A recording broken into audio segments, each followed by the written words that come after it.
Sonic Unleashed is the best Sonic game.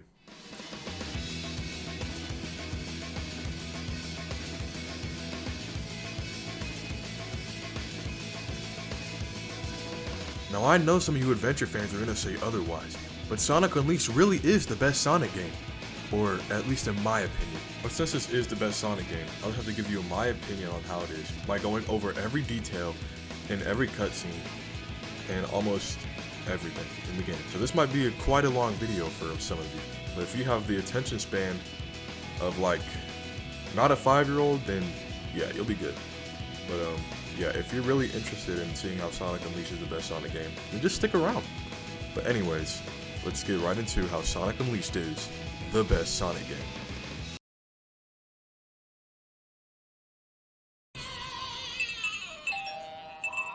Woo, feeling good.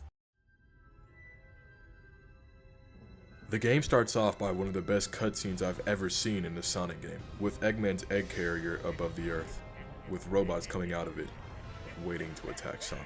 Followed by this, you get chills, just from the scene alone.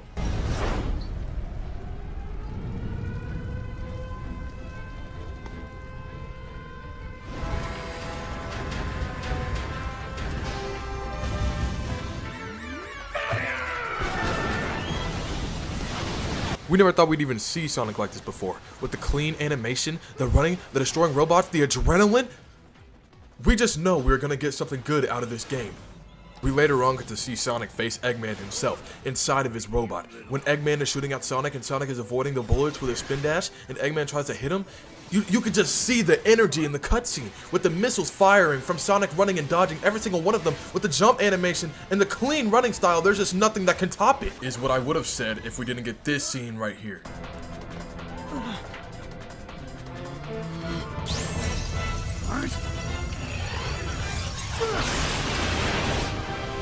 That's right, we get Super Sonic in the first cutscene of the game.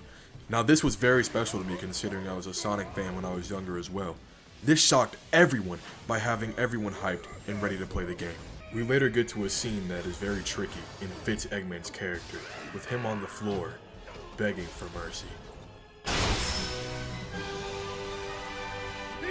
Sonic! I'm sorry. Really, look, go easy on me. I'll turn over a new leaf, I swear. Just give me a chance. Well, this is new. Showing remorse, Eggman? If you played nice, I wouldn't have to break all your toys. Gotcha. What? Eggman takes control once again with his machine. There's literally no canon name for it, like, that's all I can think of, just call it the energy sucker. He attempts to extract the Chaos Emeralds out of Super Sonic, making them negative and nasty and gray and dark. With Sonic in pain and agony, Eggman is staring at him, opening the... What are we supposed to call these things, dude? The pee-pee? With Sonic getting the life sucked out of him, Eggman is standing there smirking, while he's opening a cannon to shoot him off. But before he gets shot off, something happens. This thing called Dark Gaia Energy gets fired in the earth by Eggman's cannon, destroying everything in its path.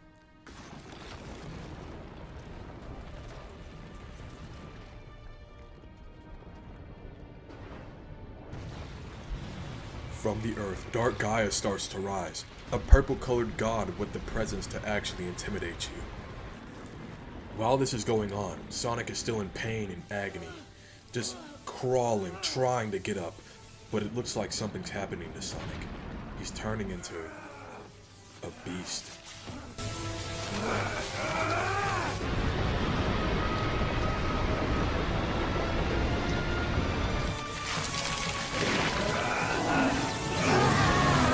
With long fangs, more fur, and an intimidating aura, Sonic has turned into Sonic the Werehog. With the Chaos Emerald's life sucked out of them, Sonic's still on the ground, contemplating what just happened.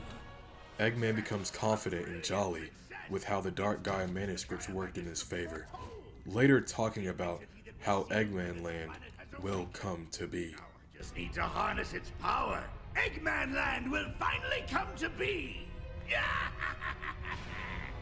You've really Gone and done it this time, Eggman. Ah, Sonic, that's a good look for you. Festive.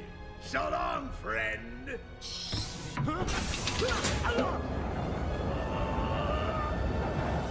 As Sonic launched out of the egg carrier, screaming, wondering what just happened, we see him fall to Earth, and here we get this title for this amazing game.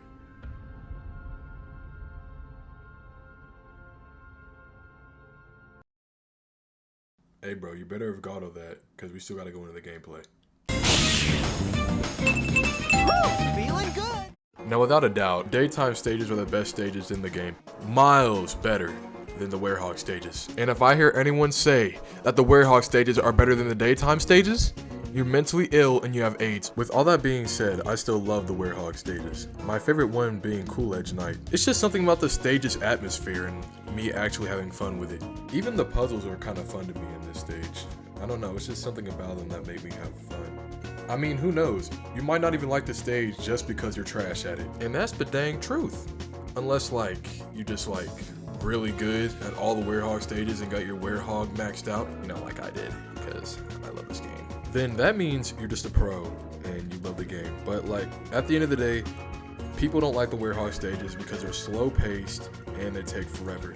If you're not good. If you're not good, then yeah, they're gonna take forever because you suck at the game. But if you're good and you know how to get past the Werehog stages fast and swift and quickly, they can actually be pretty fun. So it just takes experience for the Werehog. I also wanted to talk about Rooftop Run Night. This stage is pretty lengthy, but also pretty fun. Now there is a good bit of people who say this is the worst and the best Werehog stage. In my opinion, people who say it's the worst still just suck at the game. But the stage alone has a lot to bring to the table. Just like the other stages, it has the classic fat dark guy. I will admit, these things do get repetitive, but at the end of the day, they're still pretty fun to take down. You continue on with the stage with more puzzles, taking down enemies, yada yada. Then we get into the real problem for most people, including me. The damn clock! Now let me go ahead and get this out the way. I struggled with this. The more I fell, the more rage I felt. I was ready to take a dookie and roll it up into a ball and throw it at someone. Too much? My bad. I can get past it now with no troubles, but that clock really made me rage quite a bit, which is why the only reason I didn't even like this stage in the first place. But now the clock is just easy to me, and I'm way more experienced with the game. It just comes easy to me. So that's all it really is with the Werehog levels, is experience and skill. Skill and experience and muscle memory. That's all I really have for the Werehog levels for now, because we still have to talk about the day. Feeling good. Alright, but you don't know what my favorite daytime stage is, though. That's right, it's... Is this nigga serious? Yes, my favorite daytime stage is also Cool Edge. I don't know, I think it's something with like Snow and Sonic. Sweet. That just has like a big place in my heart. On top of that, the stage is also just like really fun. This stage also gives me some of the most energy I have ever felt throughout the entire game, besides the final boss. This stage really makes me happy and excited, and it gets even better than that. Sonic runs on the back of a freaking whale. A whale! The first time I saw that, I was like, oh yeah, I am Sonic. The stage just makes me feel like I am actually playing as Sonic the Hedgehog, running as fast as possible with Jason Griffith's woos! And when he says, here we go, you know, at the start of the stage, it really cannot get much better than that. I actually feel like I'm playing as Sonic. And what more could you ask for in a Sonic game than to feel like you're actually playing as the Blue Hedgehog himself? I mean, playing as the Werehog is cool and all, but when you're actually playing as Sonic, I just feel like I'm filled with energy, which is exactly how you should feel in a Sonic game. That's why games like Sonic Forces or, you know, Sonic Generations. Now, Sonic Generations, don't get me wrong, that's a good game, but the story is just bland. And the characters are even more bland. So really the gameplay carries the entire game. But with Sonic Unleashed, the story and the gameplay is amazing. And what more could you ask? The replayability is also there as well. Some of you may say I'm glazing or something like that. Glazing. But whatever, you know. I love Sonic Adventure 2. Like, that's my second favorite Sonic game of all time. But Sonic Unleashed is just, it has this special place in my heart.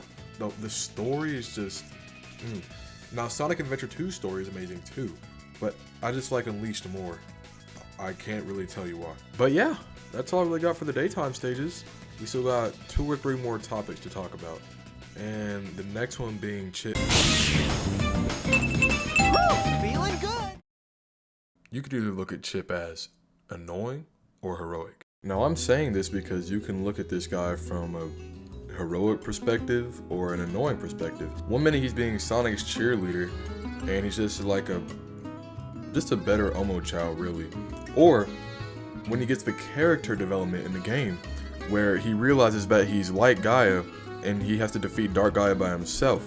But this scene right here is really good for Sonic's character as well, as he stretches out his arm to pull Chip back from trying to do whatever he's going to do, informing him that he's not going to do it alone. This is why I love Sonic the Hedgehog. This is why this game interprets Sonic's character the best. And Chip. Well, this is the only game that has Chip, but I think they did Chip really, really well. That's all I really have to say about Chip. He's awesome, really. I mean, like, what he did for sacrificing himself to save Sonic and the character development throughout the game, they did really good with Chip. I hope we can get another character like him one day. But after all that, we still do have to talk about the boss. Feeling good. Okay, to be honest, I think there's only one boss we care about here.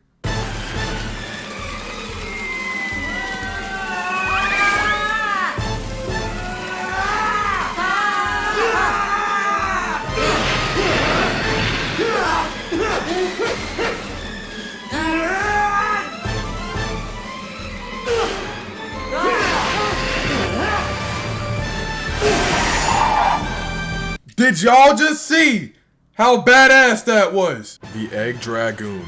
In my opinion, the best boss fight in the game. This is what you've all been waiting for. Throughout the whole game, we have seen Sonic progress, taking out Eggman's robots and other bosses. But no boss compares to the energy and excitement from the Egg Dragoon. Let's go back to the beginning of the game, where all that stuff happens to Sonic. Where Sonic absorbs all that Dark Gaia energy, with it being a painful process. He gets launched out of the egg carrier and down to Earth. Sonic goes on throughout the entire game putting up with Eggman's creations. It's finally come to this, with the two ready to clash and brawl for it all. Later on in the fight, we get to this part where the stage crumbles from Eggman launching his missile to the ground, causing Sonic and Eggman to fall through the stage with them plummeting down to what looks like the freaking underworld. But besides that, the adrenaline it gives you is off the charts. I think this boss ended greatly. A good little quick time event hanging on to the limbs of the Egg Dragoon while Eggman is trying to launch him off, with Eggman launching the missile right into him, causing Sonic to jump out the way, causing Eggman to hit his own robot with his own missile, and Sonic going straight to Eggman, wailing on him until he finally gets that one quick time event where you gotta spam the button, knocking the crap out of Eggman. And then it gets even better. You grab on to Eggman, and then you swing him around, and then you throw him out of freaking orbit! It really does not get much better than the Egg Dragoon. I love this boss fight for so many reasons. But we still also have to talk about the... Feeling good. How could I lose? This isn't over. I'll build a prototype too and...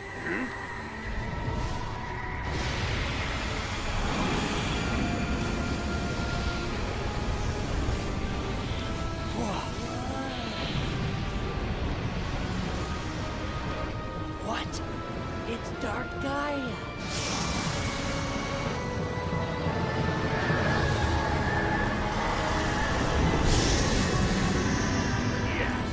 Yes, Dark Gaia! Crush this insolent little hedgehog! Kick him to the outer limits of space!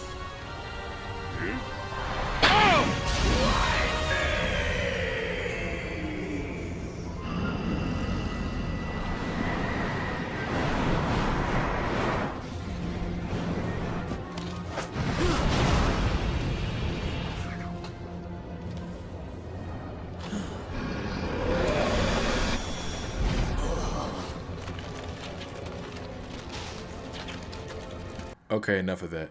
Let's get to the juicy parts.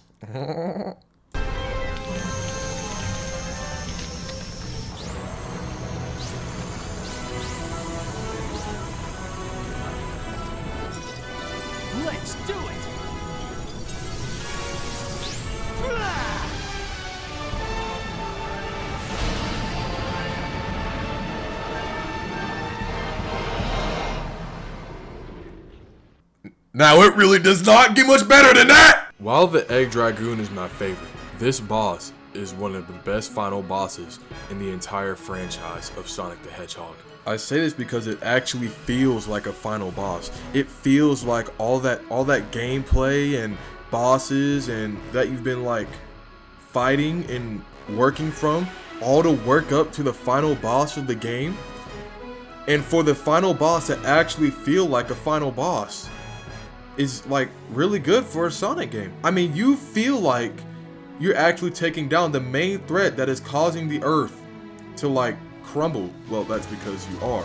But it's crazy to me because this final boss is so good. It is so good. The music, the atmosphere, freaking Chip going inside, trying to take down the boss itself. It's so good. When Super Sonic takes down that shield and Chip is finally going to do something, or he does do something, but he's gonna try and take Dark Gaia on. Dark Gaia grabs him, and then this is what I like about Sonic's character as well. He comes in to help Chip, going down with you get another quick time event, obviously. You go down, you hit the hand that's grabbing Chip, and so he'll let Chip go. So then after that, you will have to mash this quick time event, which is like what, 60?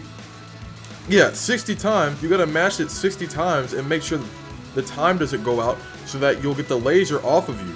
This is really freaking cool.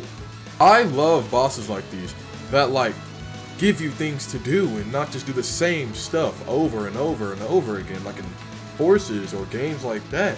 And this game holds up so well. Sonic then takes it back a bit to go through the hands of Dark Gaia straight into the eye. An excellent finale for an excellent boss.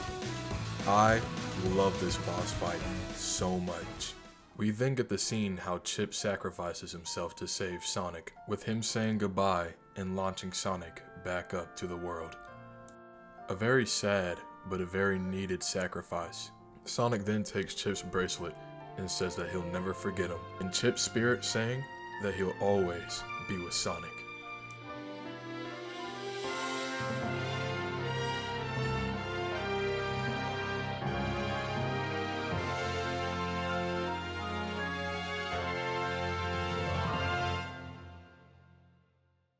But yeah, that's Sonic Unleashed, my favorite Sonic game of all time. I don't really have an outro.